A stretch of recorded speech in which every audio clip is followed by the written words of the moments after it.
Recently আমি হয়তোবা নিজের দাঁতের যে ট্রিটমেন্টটা আমি হয়তোবা করাবো। এতদিন আমরা যেটা জানিছি নীলিমা দাঁতের জন্য কোনো ধরনের ট্রিটমেন্ট করেনি তার।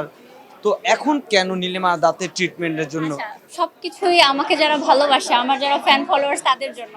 তাদের রিকোয়েস্ট আমি যেন করি, এবং যেহেতু আমি পরবর্তী বছর আগামী বছর আমি আরও 2টা ইন্টারন্যাশনাল কম্পিটিশনে যাচ্ছি, তো আসলে নিজের বেটারমেন্টের জন্য এবং নিজের দেশকে যেন ভালোভাবে আরও ইন্টারন্যাশনালি আমি উপস্থাপন করতে পারি, সেজন্যই আসলে নিজের এই বেটারমেন্টের জন্য ট্রিটমেন্টটা নেওয়া।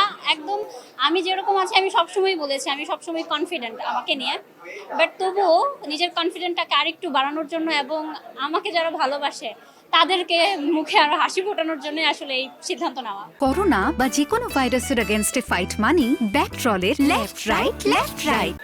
নীলিমা এতদিন তার ন্যাচারাল লুক বলে বা তার ন্যাচারাল যে সৌন্দর্য সেটা নিয়ে কিন্তু সন্তুষ্ট। এখন কি অবস্থা? আমি সবসময়ই আমার সৌন্দর্য নিয়ে, বা আমি ভাই বোন যেমন সবসময় আমি কনফিডেন্ট, বা সবসময় আমি নিজেকে অনেক ভালোবাসি। এবং আমি আসলে সবসময় সবাইকে বলি যে নিজেকে ভালো না বাসলে আসলে কখনোই আজকে আমার যে পরিচয় তৈরি হয়েছে এটা কখনোই সম্ভব হতো না।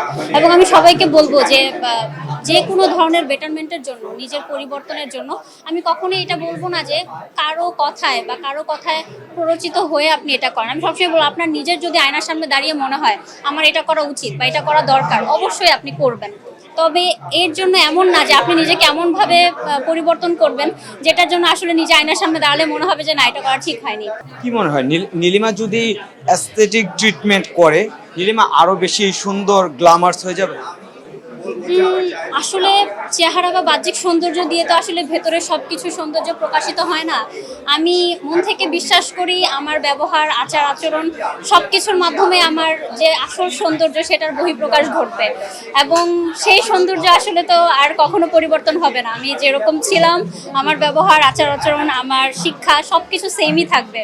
শুধুমাত্র হয়তো বা আমার দাঁতের ফিচারটা একটু চেঞ্জ হবে, এবং যেহেতু সবসময় শুনি যে দাঁতের জন্য আমাকে দেখতে ভালো লাগে না, সো আমিও একটু দেখি দাঁত সুন্দর করলে, সবার মতো করলে দেখতে ভালো লাগে কিনা। সো এটাই।